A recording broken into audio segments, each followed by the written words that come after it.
The cost of housing keeps climbing across California, including in San Luis Obispo County, where local leaders met to discuss solutions. KSBY News reporter Asia Gore was at today's summit and joins us live in SLO with more at What's at Stake. Asia? Well, Karina, the gap between median income in the household and the gap between the median cost of a home is widening here on the Central Coast, and local leaders say more must be done to improve livability here in SLO County. Who wouldn't want to live here? Look outside. This is great. But there's the rub. People want to live here. How are you going to support them?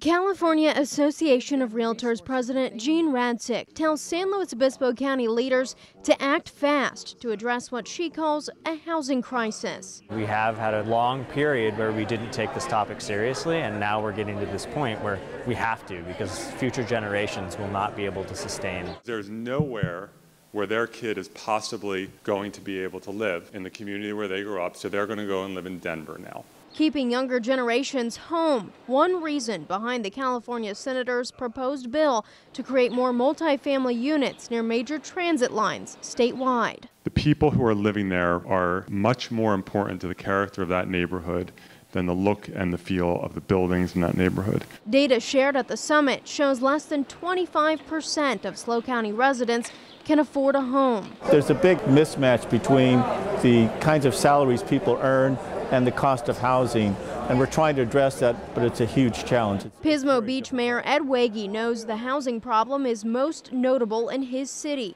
where a median home costs $887,000 compared to the median household income of under 60 grand. In San Luis Obispo, homes cost slightly less, averaging $800,000.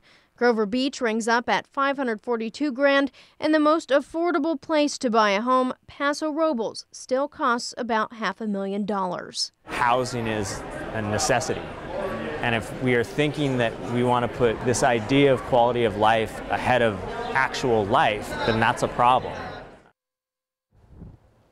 And outside the summit today, protesters did speak out against the senator's bill, saying housing decisions should be left locally instead of to state governments. We also heard from panelists today saying that water usage and infrastructure for transportation also need to be considered once we get that housing in place. Live in San Luis Obispo, I'm Asia Gore, KSBY News. All right, Asia, thank you. And experts say California has a 3.5 million home housing deficit for the number of residents.